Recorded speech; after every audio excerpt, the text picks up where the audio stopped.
রাসূল পৃথিবীতে আসার আগের মানুষের ভিতরে দুর্নীতি ছিল, অশান্তি ছিল, মাদকতা ছিল, জুয়া ছিল, ইত্যাদি ছিল। তারা এগুলো এই অন্যায় কাজের সাথে লিপ্ত ছিল। জাহিলি যুগে মিথ্যা, চুরি, অন্যায়, হত্যা, ব্যভিচার সব কিছুই ছিল তাদের কাছে একটা মামুলি ব্যাপার, একটা সাধারণ বিষয়। এগুলো ছিল তাদের কাছে কি সাধারণ। কারো খুন করছে, এটা এটা এমন মারাত্মক কোনো বিষয় না, এটা সাধারণ বিষয়। কারো সাথে আপনার কোনো মহিলার সাথে কোনো পুরুষ ব্যভিচারে লিপ্ত হয়েছে, এটা সামথিং বিষয়, ঠিক আছে কথা। তাদের কাছে এটা কোনো একটা বড় কিছু ছিল না। মদ খেত, জুয়া আড্ডায় বসে থাকতো, এটা কোনো কিছুই না। ওটার নিত্য দিনের আমরা যেরকম একটু দোকানে বসে একটু চা খাই, একটু চার সাথে বিস্কুট খাই, এটা যেরকম একটা সামান্য বিষয়, হ্যাঁ, ওদের কাছে এরকম একটা সামান্য বিষয় ছিল। তো এগুলো করতো তারা, অন্যায় করতো, হত্যা করতো, চুরি ডাকাতি করতো, এগুলো তাদের কাছে সাধারণ বিষয় ছিল, সাধারণ একটা ব্যাপার ছিল। চুরি ডাকাতি চিন্তায় শাস্তি সম্পর্কে আল্লাহ তাআলা কোরআনুল কারীমের সূরা আল মাইদার ৩৮ নম্বর আয়াতে আল্লাহ তাআলা সতর্ক করলেন, জানিয়ে দিলেন। আল্লাহ রাব্বুল আলামিন কোরআনুল কারীমের সূরা আল মাইদার ৩৮ নম্বর আয়াতে কি বলেছেন শুনেন। আল্লাহ রাব্বুল আলামিন বলছেন, ওয়াস-সারিকু ওয়াস-সারিকাতু ফাকতাউ আইদিয়াহুমা জাযাআন বিমা কাসাবা নাকালাম মিনাল্লাহি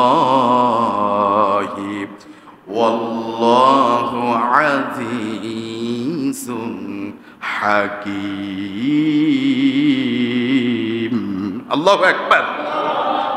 আল্লাহ সুবহানাহু ওয়া তাআলা সূরা আল মাইদার ৩৮ নম্বর আয়াতে বললেন যে ওয়াস-সারিকু ওয়াস-সারিকাতু ফাকতাউ আইদিয়াহুমা, যে চোর পুরুষ হোক আর চোর নারী হোক, পুরুষ চোর আর নারী চোর উভয়ের জন্য আল্লাহর পক্ষ থেকে শাস্তি হচ্ছে ফাকতাউ আইদিয়াহুমা, তাদের কি করো, হাত কি করো, কেটে দাও, হাত কি করো, কেটে দাও।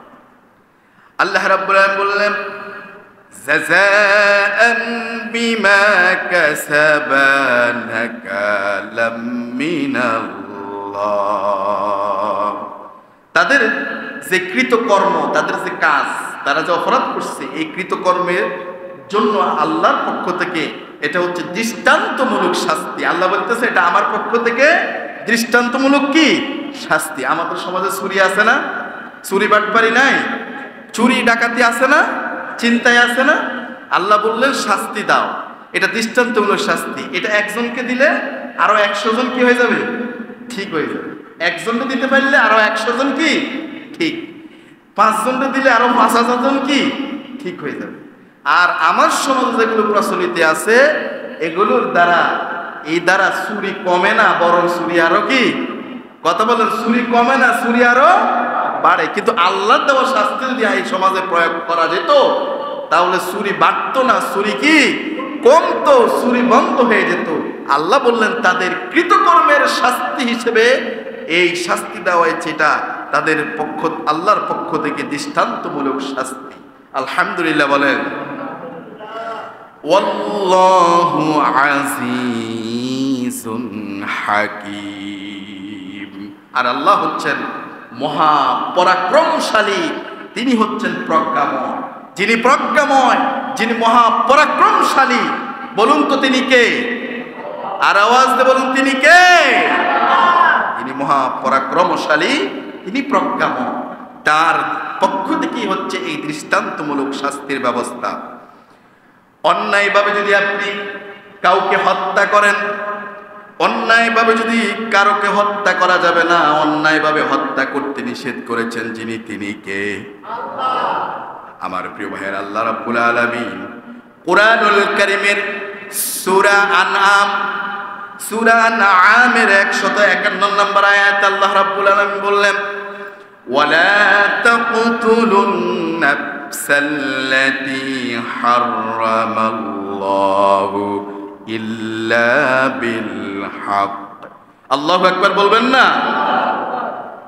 আল্লাহ রাব্বুল আলামিন সেখানে বললেন যে ওয়ালা তাকতুলুন নাফসাল্লাতী, আল্লাহ রাব্বুল আলামিন সেই সমস্ত প্রাণ হত্যা করতে নিষেধ করেছেন, হারামাল্লাহ, যেগুলোকে হত্যা করতে আল্লাহ নিষেধ করেছে, হারাম করেছেন, ইল্লা বিল হক, যথার্থ কারণ ছাড়া, ন্যায়সঙ্গত কারণ ছাড়া। কোনো মানুষ তো দূরের কথা, ন্যায়সঙ্গত কারণ ছাড়া একটা প্রাণীকেও হত্যা করা যাবে যথার্থ কারণ ছাড়া, বিচার যথার্থ সাক্ষী কারণ ছাড়া, ন্যায়সঙ্গত ছাড়া একটা মানুষ তো দূরের কথা, একটা মানুষের প্রাণ তো দূরের কথা, যথার্থ কারণ ছাড়া, ন্যায়সঙ্গত কারণ ছাড়া একটা পিপিলিকাকেও হত্যা করা যাবে। কিন্তু যদি কোনো ন্যায়সঙ্গত যদি কারণ থাকে তাহলে হত্যা করা যাবে, হত্যা করা যাবে যাবে।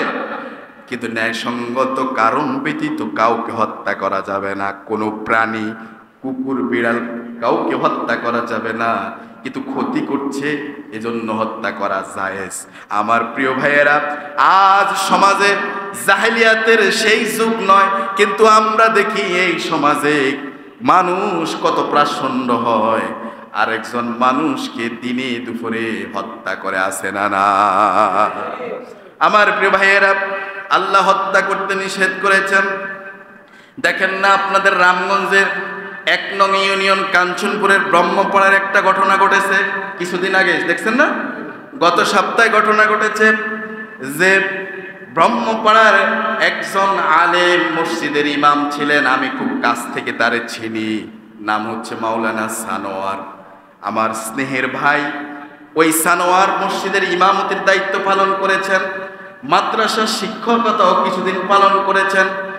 মাদ্রাসা থেকে অনার্স কামেল হাদিস থেকে আমার প্রিয় ভাইয়েরা সেই সম্পত্তির জেরে, সম্পত্তির লোভে চাচা তার ভাতিজাকে খুন্তির আঘাতে সাপাল দিয়ে, খুন্তি দিয়ে দুনিয়া থেকে বিদায় করেছে। আপনারা কি শুনেন নাই?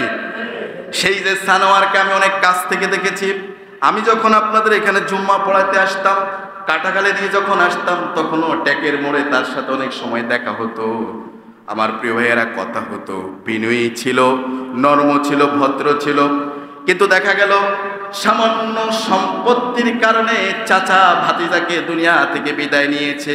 তারও কিছুদিন আগে আমাদের ফরিদগঞ্জে, চাঁদপুরের ফরিদগঞ্জে একটা ঘটনা ঘটেছে, তাও দেখা গিয়েছে চাচার হাতেই ভাতিজা খুন হয়েছে। আপনারা শুনেন নাই?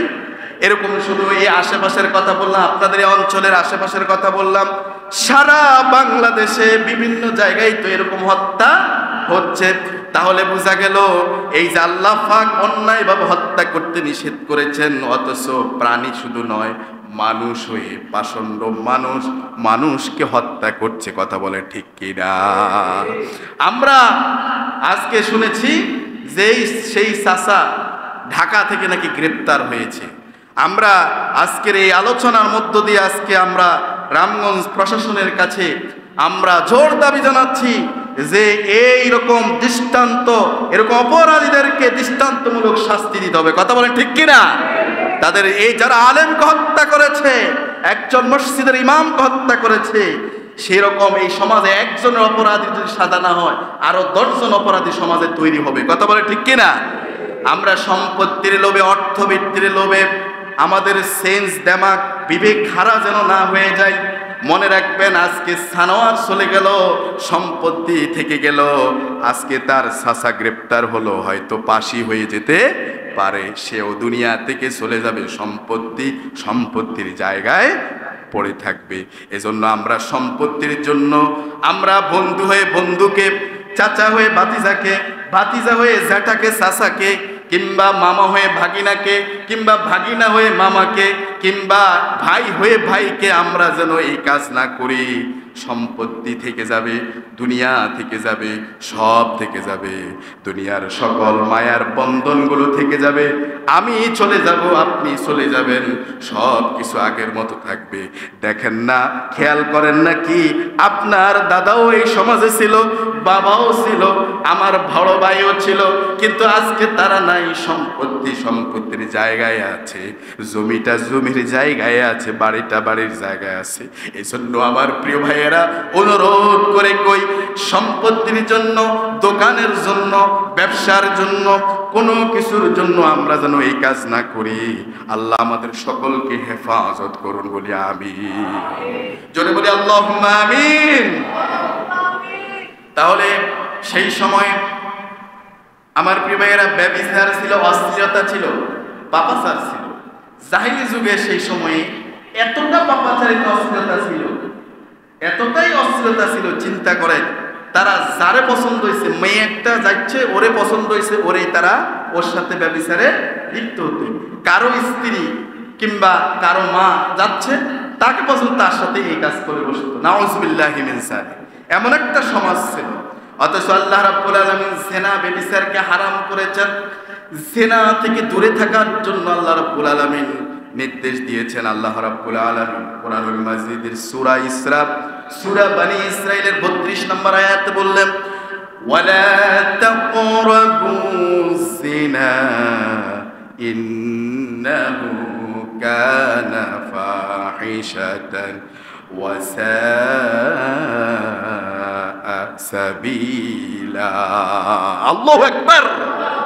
আল্লাহ পাক বললেন, ওয়ালা তাকরাবুজ জিনা, তোমরা জিনা ব্যভিচারের ধারে কাছেও যেও না। এটা কে বলছেন?